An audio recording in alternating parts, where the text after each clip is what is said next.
പ്രധാനമന്ത്രി കേരളത്തിലേക്ക് എത്തുന്നതിൻ്റെ കാർഡിലേക്ക് തന്നെയാണ് പോകുന്നത്. പ്രധാനമന്ത്രിയുടെ ഇന്നത്തെ പരിപാടികളുടെ ഷെഡ്യൂളിലേക്ക് വളരെ പെട്ടെന്ന് പോകുന്നു. പ്രധാനമന്ത്രി ഇന്ന് 2 പരിപാടികളിൽ ആണ് പങ്കെടുക്കുന്നത് എന്നതാണ് എടുത്തു പറയേണ്ടത്.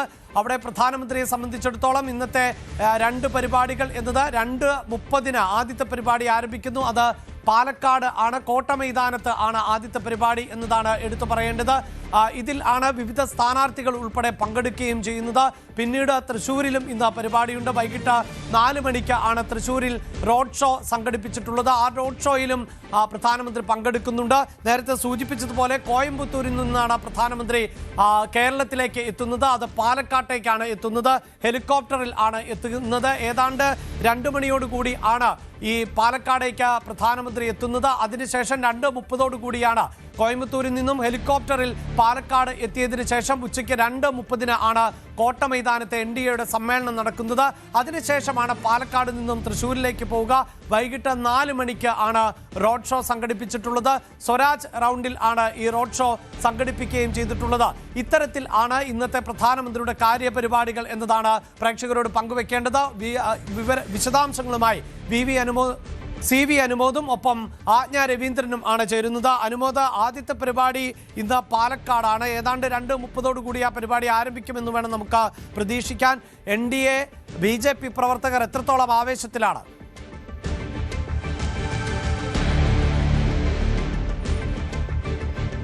അഭിലാഷ്, കേരളം പ്രത്യേകിച്ച് പാലക്കാട് കാത്തിരിക്കുകയാണ് പ്രധാനമന്ത്രിയുടെ വരവിനായി. പ്രധാനമന്ത്രി ഈ നിയമസഭാ തെരഞ്ഞെടുപ്പിൽ ആദ്യ പ്രചരണത്തിനാണ് കേരളത്തിലെത്തുന്നത്, ആദ്യമായിട്ടാണ് എത്തുന്നത് എന്നുള്ളതാണ് പ്രധാനപ്പെട്ട കാര്യം. അതും അവരേറ്റവും പ്രതീക്ഷ അർപ്പിക്കുന്ന, അവർക്ക് ഏറ്റവും ശക്തിയുണ്ടെന്ന് അവകാശപ്പെടുന്ന പാലക്കാടാണ്. പാലക്കാട് ശോഭാ സുരേന്ദ്രനാണ് മത്സരിക്കുന്നത്. BJPയുടെ ഏറ്റവും വിജയപ്രതീക്ഷയുള്ള സീറ്റാണ് പാലക്കാട്ടേത്. അതുകൊണ്ട് തന്നെ പ്രധാനമന്ത്രി മുൻപ് തൃശ്ശൂരിലും തിരുവനന്തപുരത്തുമൊക്കെ പ്രചരണത്തിലെത്തിയപ്പോൾ അവിടെയൊക്കെ അത് ഗുണം ചെയ്തത് കണ്ടതിൻ്റെ ആത്മവിശ്വാസമാണ് പാലക്കാടുള്ള BJP പ്രവർത്തകർ പങ്കുവെക്കുന്നത്. പ്രധാനമായിട്ടും ഇത്തവണ പാലക്കാടും അതുപോലെ സമീപ മണ്ഡലങ്ങളായ ഒറ്റപ്പാലത്തും മലമ്പുഴയിലുമൊക്കെ ഈ പ്രധാനമന്ത്രിയുടെ സന്ദർശനം പ്രചരണം ഗുണം ചെയ്യുമെന്നൊരു കണക്കൂട്ടലാണുള്ളത്. പ്രത്യേകിച്ച് രാഷ്ട്രീയ സാഹചര്യങ്ങൾ വളരെ വ്യത്യസ്തമാണ് ഇവിടെ.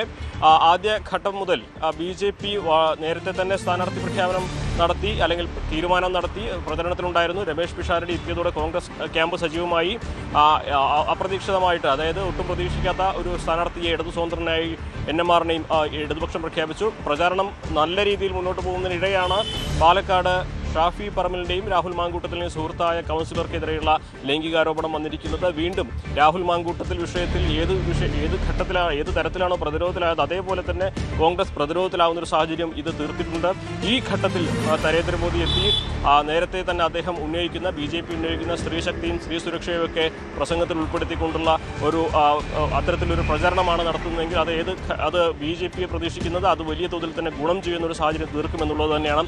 അതോടൊപ്പം തന്നെ കേരള രാഷ്ട്രീയത്തിൽ CPM BJP ഡീൽ എന്ന കോൺഗ്രസിന്റെ ആരോപണങ്ങൾക്ക് അതിന് മറുപടിയും ഒരുപക്ഷെ പ്രധാനമന്ത്രിയുടെ ഭാഗത്തു നിന്നുണ്ടാകുമ്പോൾ ദേശീയ തലത്തിൽ തന്നെ ഈ വിഷയം ശ്രദ്ധിക്കപ്പെടുന്ന സാഹചര്യം വരും. മാത്രമല്ല, നേരത്തെ BJP അവകാശപ്പെടുന്ന പോലെ, അല്ലെങ്കിൽ BJP സംസ്ഥാന അധ്യക്ഷൻ പറഞ്ഞതുപോലെ കേരളത്തിന് പുറത്ത് കോൺഗ്രസ് CPM ഡീൽ എന്ന ആ ആരോപണം, അല്ലെങ്കിൽ ആ തരത്തിലുള്ള ആക്ഷേപങ്ങൾ പ്രധാനമന്ത്രി കൂടി ഉന്നയിക്കുമ്പോൾ സ്വാഭാവികമായിട്ടും തെരഞ്ഞെടുപ്പിൽ അത് വലിയ ചർച്ചകൾക്ക് വഴിയൊരുക്കുമെന്നും അങ്ങനെ തെരഞ്ഞെടുപ്പ് രാഷ്ട്രീയത്തിൻ്റെ ഒരു അജണ്ട സെറ്റ് ചെയ്ത തരത്തിലേക്ക് പ്രധാനമന്ത്രി സന്ദർശനം മാറുമെന്നൊക്കെയാണ് BJPയുടെ പ്രതീക്ഷ. ഇന്ന് വലിയ സുരക്ഷാ സംവിധാനങ്ങളാണ് ഇവിടെ ഒരുക്കിയിട്ടുള്ളത്. കോട്ട മൈതാനത്താണ് പ്രധാനമന്ത്രി പങ്കെടുക്കുന്ന ചടങ്ങ് നടക്കുക. 2:30 അദ്ദേഹം ഇവിടെ എത്തും എന്നാണ് കണക്കാക്കുന്നത്. 2 മണിക്ക് അദ്ദേഹം മേഴ്സി കോളേജിൻ്റെ ഗ്രൗണ്ടിൽ ഹെലികോപ്റ്ററിൽ ഇറങ്ങും. അതിനുശേഷം റോഡ് മാർഗം അദ്ദേഹം കോട്ട മൈതാനത്തേക്ക് പോകും. 2 കിലോമീറ്ററിലധികം ദൂരമുണ്ട്. ഈ ദൂരത്തൊക്കെ ബാരിക്കേഡ് വെച്ച് ആളുകളെ തടയാനുള്ള, അല്ലെങ്കിൽ നിയന്ത്രിക്കാനുള്ള സംവിധാനങ്ങൾ ഒരുക്കിയിട്ടുണ്ട്. അതായത് വാഹനത്തിൽ പോകുന്ന പ്രധാനമന്ത്രി പ്രവർത്തകരെ അഭിവാദ്യം ചെയ്തേക്കും. അത് കണക്കാക്കിക്കൊണ്ട് ആളുകൾ ഈ പാലക്കാടിൻ്റെ മേഴ്സി കോളേജ് മുതൽ കോട്ട മൈതാനം വരെയുള്ള റോഡിൻ്റെ ഇരുവശങ്ങളിലും കാത്തു നിൽക്കുന്ന സാഹചര്യം ഉണ്ടായിരിക്കും. ഒരു റോഡ് ഷോയ്ക്ക് സമാനമായ സാഹചര്യമായിരിക്കും ഉണ്ടാവുക എന്നാണ് അറിയാൻ കഴിയുന്നത്. 2:30 പ്രധാനമന്ത്രി വേദിയിലെത്തുന്നതോടെ ശ്രദ്ധ മുഴുവൻ അവിടേക്കായിരിക്കും. 1 മണിക്കൂറോളം സമയം അദ്ദേഹം അവിടെ ഉണ്ടാകും. ഈ കേരളത്തിലെ തെരഞ്ഞെടുപ്പിൽ BJPയുടെ ഗതി നിർണ്ണയിക്കുന്ന, കേരള തെരഞ്ഞെടുപ്പിൻ്റെ ഗതി നിർണ്ണയിക്കുന്ന പ്രസംഗമായിരിക്കും പ്രധാനമന്ത്രിയുടെ ഭാഗത്ത് ഉണ്ടാവുക എന്ന് തന്നെ വേണം കരുതുവാൻ. കാരണം രാഷ്ട്രീയമായിട്ടുള്ള ആക്ഷേപങ്ങൾ ഉന്നയിക്കുന്നതിലും അത് ഒരു അജണ്ടയായി ബാക്കിയുള്ളവരെ കൊണ്ട് സ്വീകരിപ്പിക്കുന്നതിലും BJPയുടെ മികവ്, പ്രധാനമന്ത്രിയുടെ മികവ് മുൻപ് പലപ്പോഴും കണ്ടിട്ടുള്ളതാണ്. സമാനമായൊരു സാഹചര്യം തന്നെയായിരിക്കും ഇവിടെയും പ്രതീക്ഷിക്കുന്നത്. എന്താണെങ്കിലും പാലക്കാട് ജില്ലയിലെ എല്ലാ NDA സ്ഥാനാർത്ഥികളും ഈ പ്രധാനമന്ത്രി പരിപാടിയിൽ പങ്കെടുക്കുന്നുണ്ട്. ജനങ്ങൾക്കിടയിലേക്ക് പ്രധാനമന്ത്രി ഉന്നയിക്കുന്ന കാര്യങ്ങൾ കൊണ്ട് അടുത്ത ഘട്ട പ്രചരണത്തിലേക്ക് ഇറങ്ങുവാൻ തന്നെയായിരിക്കും BJPയുടെ തീരുമാനം. എന്താണെങ്കിലും ഇന്ന് പ്രധാനമായിട്ടും പ്രധാനമന്ത്രി പാലക്കാട് കേന്ദ്രീകരിച്ച് കോൺഗ്രസിനെ പ്രതിസന്ധിയിലാക്കുന്ന പ്രസംഗങ്ങൾ നടത്തുമോ, രണ്ട് ഈ കോൺഗ്രസ് ഉന്നയിക്കുന്ന CPM BJP ഡീൽ എന്നതിനുള്ള മറുപടി ഉണ്ടാകുമോ, പ്രഖ്യാപനങ്ങൾ ഉണ്ടാകുമോ തുടങ്ങി കാത്തിരിക്കുന്ന കാര്യങ്ങൾ ഒട്ടനവധിയുണ്ട്. അഭിലാഷ്. അനുമോദ്, BJPയെ സംബന്ധിച്ചിടത്തോളം ഏറ്റവും കൂടുതൽ വിജയപ്രതീക്ഷ പുലർത്തുന്ന മണ്ഡലങ്ങളിൽ കൂടി ഒന്നാണല്ലോ പാലക്കാട്. പലപ്പോഴും അവിടെ രണ്ടാം സ്ഥാനത്ത് എത്തുന്ന സാഹചര്യം ഉണ്ടാകുന്നു. ഈ ശ്രീധരനെ പോലെ ഒരു മത്സരാർത്ഥി സ്ഥാനാർത്ഥിയായി എത്തിയ ഘട്ടത്തിൽ ഇഞ്ചോടിഞ്ച് പോരാട്ടം ഉണ്ടാകുന്ന സാഹചര്യം ഉണ്ടാകുന്നു. ശോഭാ സുരേന്ദ്രൻ ഇത്തവണ ഏറ്റവും, അതായത് BJPയെ സംബന്ധിച്ചിടത്തോളം അവരുടെ ഒരു ക്രൗഡ് പുള്ളർ എന്ന് തന്നെ വിശേഷിപ്പിക്കാവുന്ന, എവിടെ മത്സരിച്ചാലും വോട്ട് ഉയർത്തുന്ന ചരിത്രമുള്ള ശോഭാ സുരേന്ദ്രൻ എത്തുന്നു. അങ്ങനെയൊക്കെയുള്ള ഒരു പശ്ചാത്തലത്തിലാണല്ലോ പാലക്കാട് ശ്രദ്ധേയമാകുന്നത്. പാലക്കാട് മറ്റു മണ്ഡലങ്ങളിൽ ഉൾപ്പെടെ അവർ വിജയപ്രതീക്ഷ പുലർത്തുന്ന സാഹചര്യമുണ്ട്. അപ്പോൾ പാലക്കാട്ടേക്ക് ആദ്യ പ്രചാരണത്തിനായി മോദി എത്തുന്നു എന്നത് അവിടെ എത്രത്തോളം വലിയ ആവേശമാണ് സൃഷ്ടിക്കുന്നത് അനുമോദ്?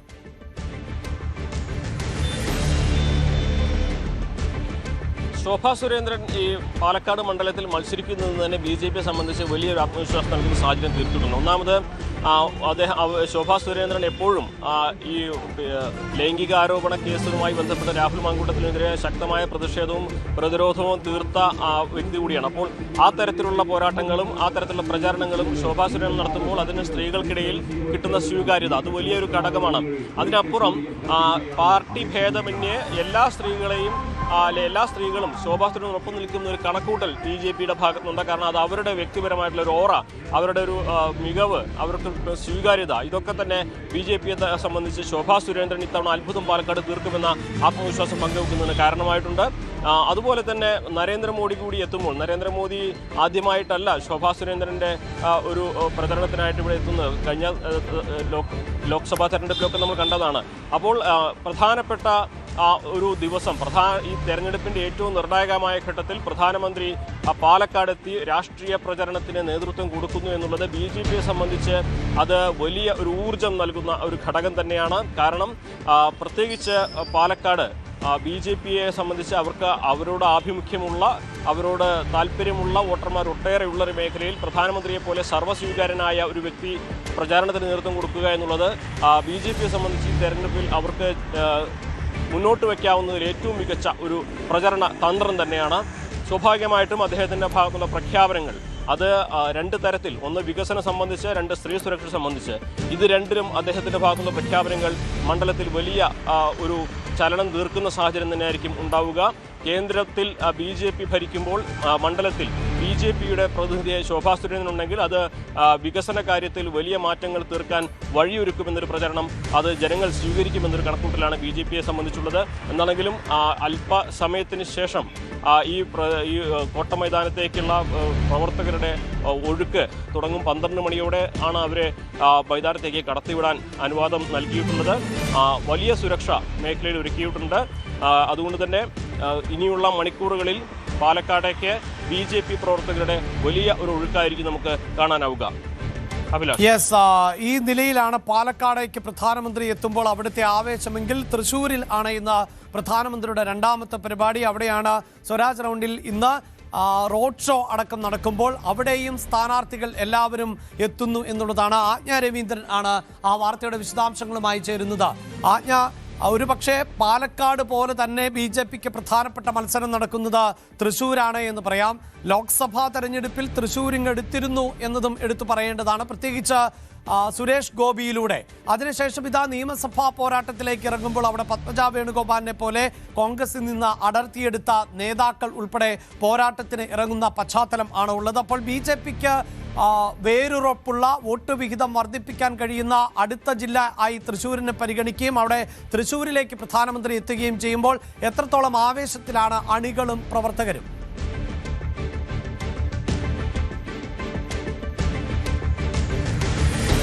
അഭിലാഷ്, വൈകുന്നേരം 4 മണിയോടുകൂടിയാണ് പ്രധാനമന്ത്രി തൃശ്ശൂർ സ്വരാജ് റൗണ്ടിൽ എത്തുക. അതിനുശേഷം വോട്ടർമാരെ അദ്ദേഹം അഭിസംബോധന ചെയ്യുകയും ചെയ്യും. കുട്ടനല്ലൂർ ഹെലിപ്പാഡിൽ ഇറങ്ങിയ ശേഷമാണ് ഈ തൃശ്ശൂരിലേക്ക് എത്തുക. തൃശ്ശൂർ ഒരു പ്രധാനപ്പെട്ട മണ്ഡലമാണ്. BJPയെ സംബന്ധിച്ചിട്ട് A ക്ലാസ് മണ്ഡലങ്ങളിൽ പ്രധാനപ്പെട്ടതായതുകൊണ്ട് തന്നെ തൃശ്ശൂരിലെ തെരഞ്ഞെടുപ്പ് പ്രചാരണവും പര്യടനവും BJP വളരെയധികം ശ്രദ്ധയോടുകൂടി ചെയ്യുന്ന ഒരു കാര്യം കൂടിയാണ് എന്ന് വേണം വ്യക്തമാക്കാൻ. പ്രത്യേകിച്ചും തൃശ്ശൂർ പ്രതിനിധീകരിച്ച് ലോക്സഭയിൽ ഒരു പ്രതിനിധി എത്തുന്നു.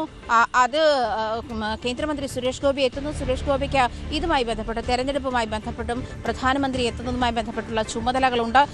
ആ ഒരു സാഹചര്യം കൂടി കണക്കിലെടുത്തുകൊണ്ട് തന്നെ തൃശ്ശൂരിലെ വോട്ടർമാർ, പ്രത്യേകിച്ചും നിഷ്പക്ഷ വോട്ടർമാരുടെ വോട്ടുകൾ എങ്ങോട്ട് പോകുന്നു എന്ന് തീരുമാനിക്കേണ്ടെന്ന, അതല്ലെങ്കിൽ അത് BJPക്ക് ലഭിക്കേണ്ടുന്ന ഒരു സാഹചര്യം കൂടി അതിന് കൂടി മുൻതൂക്കമുണ്ട്. അങ്ങനത്തെ ഒരു സാഹചര്യത്തിലാണ് പ്രധാനമന്ത്രി ഈ കേരളത്തിലെ A ക്ലാസ് മണ്ഡലങ്ങളിലേക്ക് എത്തുന്ന മണ്ഡലങ്ങളിലേക്ക് പ്രചാരണ പ്രവർത്തനങ്ങളുമായി എത്തുന്ന ഒരു സാഹചര്യം. നേരത്തെ പാലക്കാടും A ക്ലാസ് മണ്ഡലങ്ങളിലാണ്. വളരെയേറെ BJP പ്രതീക്ഷ കൽപ്പിക്കുന്ന അല്ലെങ്കിൽ പ്രതീക്ഷ വയ്ക്കുന്ന ഒരു മണ്ഡലം കൂടിയാണ്. അങ്ങനത്തെ മണ്ഡലങ്ങളിലാണ് പ്രധാനമന്ത്രി പ്രധാനമായും ലക്ഷ്യമിട്ട് പ്രചാരണ പ്രവർത്തനങ്ങളുമായി ബന്ധപ്പെട്ട് എത്തുന്നത്. എന്തായാലും വൈകുന്നേരം 4:15 കൂടിയാണ് തൃശ്ശൂരിലെ സ്വരാജ് റൗണ്ടിൽ പ്രധാനമന്ത്രി എത്തുക. അതിനുശേഷം ജനറൽ ആശുപത്രിയുടെ സമീപത്തു നിന്നും 900 മീറ്റർ ദൂരം വരെ പ്രധാനമന്ത്രി റോഡ് ഷോ നടത്തും. ആ സമയത്ത് അദ്ദേഹം വോട്ടർമാരെ അഭിസംബോധന ചെയ്യുകയും ചെയ്യും. പ്രധാനമന്ത്രി പ്രധാനമായും ഡീൽ വിവാദം ഉൾപ്പെടെയുള്ള കാര്യങ്ങൾക്ക് മറുപടി പറയുമെന്ന് കഴിഞ്ഞ ദിവസം കോഴിക്കോട് പ്രതികരിച്ച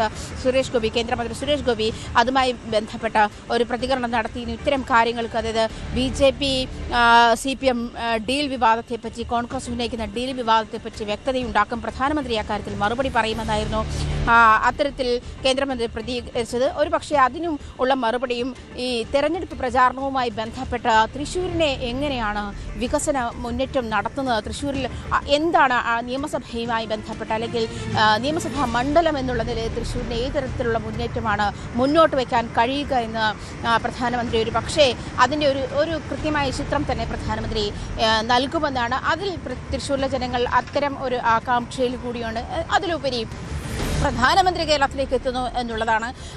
പ്രധാനമന്ത്രി എത്തുമ്പോൾ വളരെ ദൂരത്ത് നിന്ന്, നമുക്കറിയാം കൊച്ചിയിൽ തന്നെ വളരെ ദൂരത്തു നിന്നും ഒരുപാട് ആളുകൾ പ്രധാനമന്ത്രിയെ കാണാൻ വേണ്ടി, BJPയുടെ പ്രതിനിധി എന്നുള്ള നിലയിലല്ല, രാജ്യത്തിൻ്റെ പ്രധാനമന്ത്രിയെ കാണാൻ വേണ്ടി നിരവധി ആളുകൾ എത്തിയിരുന്ന ഒരു സാഹചര്യമുണ്ട്. അതേ ഒരു വലിയൊരു റഷും തിരക്കുമൊക്കെ ഇവിടെയും കാണാനുള്ള സാഹചര്യമുണ്ട്. അത് കണക്കാക്കി വലിയ സംഖ്യ പോലീസ് ഉദ്യോഗസ്ഥരെയാണ് വിന്യസിച്ചിട്ടുള്ളത്. അതിനുള്ള സുരക്ഷാ സന്നാഹങ്ങളൊക്കെ, അതീവ സുരക്ഷാ സന്നാഹങ്ങളൊക്കെ ഒരുക്കിയിട്ടുണ്ട്. സ്വരാജ് റൗണ്ടിലേക്ക് വെള്ളം, പേന, കുപ്പി തുടങ്ങിയ കാര്യങ്ങളൊന്നും കൊണ്ടുവരാൻ സമ്മതിക്കില്ല എന്നുള്ള കാര്യമാണ് മനസ്സിലാക്കുന്നത്. പ്രത്യേകിച്ച് പശ്ചിമേഷ്യൻ യുദ്ധത്തിൻ്റെ പശ്ചാത്തലത്തിൽ കൂടിയുള്ള അത്തരം ഒരു സാഹചര്യം കൂടി കണക്കിലെടുത്തിട്ടാണ് ഈ അതീവ സുരക്ഷാ ഘട്ടത്തിലേക്ക് പോലീസ് കടക്കുന്നത്. എന്തായാലും ഈ സ്വകാര്യ വാഹനങ്ങൾക്ക് 11 മണിക്ക് ശേഷം സ്വരാജ് റൗണ്ടിലൂടെ കടന്നു പോകാൻ അനുവദിക്കില്ല എന്നാണ് പോലീസ് വ്യക്തമാക്കുന്നത്. എന്തായാലും വലിയ കേരളം നോക്കിക്കാണുന്ന, അതായത് 11 ദിവസം മാത്രമാണ് ഇനി തെരഞ്ഞെടുപ്പിനുള്ളത്. ആ ഒരു സാഹചര്യത്തിൽ പ്രധാനമന്ത്രി BJPയുടെ തെരഞ്ഞെടുപ്പ് പ്രചാരണവുമായി ബന്ധപ്പെട്ട് കേരളത്തിലെത്തുന്നത് വലിയ രാഷ്ട്രീയ മാനങ്ങൾക്കാണ് തിരികൊളുത്തുന്നതെന്ന് വേണം പറയാൻ. പ്രധാനമന്ത്രി മുന്നോട്ട് വയ്ക്കുന്ന രാഷ്ട്രീയ സാഹചര്യങ്ങൾ, അതിന് ഇരു മുന്നണികളും മറുപടി പറഞ്ഞേ പറ്റൂ എന്നുള്ള ഒരു സാഹചര്യത്തിലേക്ക് കൂടി, അത്തരം ഒരു ആശങ്കയിലേക്ക് കൂടി രണ്ട് മുന്നണികളെയും എത്തിക്കുന്ന ഒരു സാഹചര്യം കൂടിയാണ്. പല മണ്ഡലങ്ങളിലും ശക്തമായ ത്രികോണ മത്സരമാണ് നടക്കാൻ പോകുന്നതും. തൃശ്ശൂരിനെ സംബന്ധിച്ച് ശക്തമായ ത്രികോണ മത്സരം തന്നെയാണ്. പത്മജ വേണുഗോപാൽ, പക്ഷേ പത്മജ വേണുഗോപാലിന്റെ ഒരു പൊളിറ്റിക്കൽ ലെഗസി മാനിച്ചുകൊണ്ട് അത് മണ്ഡലം കയ്യിൽ നിന്ന് പോകാതിരിക്കാനുള്ള ഒരു നീക്കമാണ് CPIയുടെ ഭാഗത്തു നിന്നുമുള്ളത്. അതേസമയം ആലക്കോട് ലീലാകൃഷ്ണൻ അങ്ങനത്തെ ഒരു പ്രതീക്ഷയാണ് മുന്നോട്ട് വയ്ക്കുന്നത്. പ്രത്യേകിച്ചും LDFന്റെ വോട്ട് കൂടുതലുള്ള മേഖല, പരമ്പരാഗത വോട്ടുകളുള്ള മേഖല, അതുകൊണ്ട് തന്നെ LDFന് മണ്ഡലം കൈവിട്ടു പോകില്ല എന്നൊരു പ്രതീക്ഷയിൽ തന്നെയാണ് LDF സ്ഥാനാർത്ഥിയുള്ളത്. അതേസമയം പ്രധാനമന്ത്രി BJPയുടെ പ്രചാരണ പ്രവർത്തനങ്ങളുമായി എത്തുന്നു. സുരേഷ് ഗോപി ലോക്സഭാ മണ്ഡലത്തിലേക്ക് മത്സരിച്ചപ്പോഴുണ്ടായ അതേ ഹോംവർക്ക് തന്നെ, അതേ സ്ട്രാറ്റജി തന്നെ തൃശ്ശൂർ നിയമസഭാ മണ്ഡലത്തിൽ വർക്ക് ചെയ്ത് വരുന്നുണ്ട് എന്നുള്ള കാര്യം വ്യക്തമാണ്. അത്തരത്തിൽ പ്രവർത്തകരെ വിന്യസിച്ചുകൊണ്ടാണ് തെരഞ്ഞെടുപ്പ് പ്രചാരണ പ്രവർത്തനങ്ങൾ BJP മുൻതൂക്കം നൽകുന്നത്. പ്രത്യേകിച്ചും തൃശ്ശൂർ, പാലക്കാട് പോലെ BJPയുടെ A ക്ലാസ് മണ്ഡലങ്ങളിലൊക്കെ ഈ തരത്തിലുള്ള ഒരു ട്രെൻഡ് നിലനിൽക്കുന്നുണ്ട് എന്നാണ് പൊതുവെയുള്ള വിലയിരുത്തൽ. അതുകൊണ്ട് തന്നെ ഇരു മുന്നണികൾക്കും ഇക്കാര്യത്തിൽ ആശങ്കയുണ്ട്. LDF-നും UDF-നും BJP ഒരു പക്ഷേ സുരേഷ് ഗോപി ലോക്സഭാ മണ്ഡലം പിടിച്ചതുപോലെ തൃശ്ശൂർ നിയമസഭാ മണ്ഡലവും BJP കൊണ്ടുപോകുമോ എന്നുള്ള ആശങ്കയുണ്ട്. അതേസമയം കഴിഞ്ഞ കുറച്ച് കാലങ്ങളായി മണ്ഡലം കൈവശം വെച്ചിരുന്ന വളരെ കുറച്ച് കാലങ്ങളിൽ മാത്രമേ ഇവിടെ കോൺഗ്രസിന് നിയമസഭയിലെത്താൻ കഴിഞ്ഞിട്ടുള്ളൂ. അതേസമയം CPIയെ സംബന്ധിച്ചിട്ടും ഇത് അഭിമാന പ്രശ്നമാണ്. മണ്ഡലം കൈവിട്ടു പോവുക എന്നുള്ളത് CPIയെ സംബന്ധിച്ചിട്ട് അഭിമാന പ്രശ്നമാണ്. അതുകൊണ്ട് തന്നെ ശക്തമായ ത്രികോണ മത്സരത്തിനായിരിക്കും തൃശ്ശൂർ സാക്ഷ്യം വഹിക്കുക. അതിൻ്റെ മുന്നോടിയായി അതിന് BJPക്ക് കൂടുതൽ കരുത്ത് പകരുന്ന തരത്തിലേക്കാണ് പ്രധാനമന്ത്രി ഇന്ന് വൈകുന്നേരം 4:15 കൂടി തൃശ്ശൂർ സ്വരാജ് റൗണ്ടിലെത്തുകയും അതിനുശേഷം വോട്ടർമാരെ അഭിസംബോധന ചെയ്ത് റോഡ് ഷോ നടത്തുകയും ചെയ്യുന്നത്. അഭിലാഷ്. യെസ്, എന്തു തന്നെയാണെങ്കിലും പാലക്കാടേക്കും തൃശ്ശൂരിലേക്കും ആണ് പ്രധാനമന്ത്രി തെരഞ്ഞെടുപ്പ് പ്രചാരണത്തിന്റെ ഭാഗമായി ആദ്യം എത്തുന്നത്. നേരത്തെ കേരളത്തിൽ അവസാനമായി എത്തിയപ്പോഴും ഇത്തരത്തിൽ NDAയുടെ യോഗത്തെ അഭിസംബോധന ചെയ്തിരുന്നുവെങ്കിൽ പോലും മറ്റ് വികസന പദ്ധതികൾ കൂടി പ്രഖ്യാപിക്കുകയും അതിന്റെ ഉദ്ഘാടനം കൂടി നിർവഹിച്ചുകൊണ്ടാണ് പ്രധാനമന്ത്രി മടങ്ങിയത് എങ്കിൽ ഇത്തവണ പ്രധാനമന്ത്രി എത്തുന്നത് കൃത്യമായ രാഷ്ട്രീയം പറയുന്നതിന് വേണ്ടി തന്നെയാണ്. കേരളത്തിന്റെ രാഷ്ട്രീയം എങ്ങോട്ട് ചലിക്കുന്നു, എന്താണ് കേരളത്തിൽ സംഭവിക്കുന്നത്, ഒപ്പം ദേശീയ രാഷ്ട്രീയം. നമുക്കറിയാം എപ്പോഴും പ്രധാനമന്ത്രി പ്രയോഗിക്കുന്നത് ഇരട്ട എഞ്ചിൻ എന്നുള്ളതാണ്. പക്ഷേ കേരളത്തെ സംബന്ധിച്ചിടത്തോളം ഇപ്പോൾ അങ്ങനെ ഒരു പ്രതീക്ഷയൊന്നും പുലർത്താവുന്ന രാഷ്ട്രീയ സാഹചര്യം അല്ല ഉള്ളത് എന്ന് പറയുമ്പോൾ പോലും ഏതാണ്ട് 9 മണ്ഡലങ്ങളിൽ എങ്കിലും കരുത്തുറ്റ ഒരു പോരാട്ടം നടത്താൻ BJPക്ക് സാധിക്കുമെന്ന് പ്രതീക്ഷിക്കുകയാണ്. ആ ഒരു സാഹചര്യത്തിൽ കൂടിയാണ് പ്രധാനമന്ത്രിയെ തന്നെ കളത്തിലേക്ക് എത്തിക്കുന്നത്. ഒപ്പം ഇപ്പോൾ കേരളം രാഷ്ട്രീയം ചർച്ച ചെയ്തുകൊണ്ടിരിക്കുന്നതിൽ നിന്ന് വ്യത്യസ്തമായ വിഷയങ്ങൾ അദ്ദേഹം ഈ പ്രസംഗത്തിൽ ഉന്നയിക്കുമോ എന്നതുകൂടി രാഷ്ട്രീയ കേന്ദ്രങ്ങൾ ഉറ്റുനോക്കുന്നു. അങ്ങനെയെങ്കിൽ തീർച്ചയായും അത്തരം വിഷയങ്ങൾക്ക് രാഷ്ട്രീയ എതിരാളികൾക്ക് മറുപടി നൽകേണ്ടതായും വരും. കൂടുതൽ വാർത്തകൾക്ക് News 18 Keralam YouTube channel subscribe ചെയ്യുക.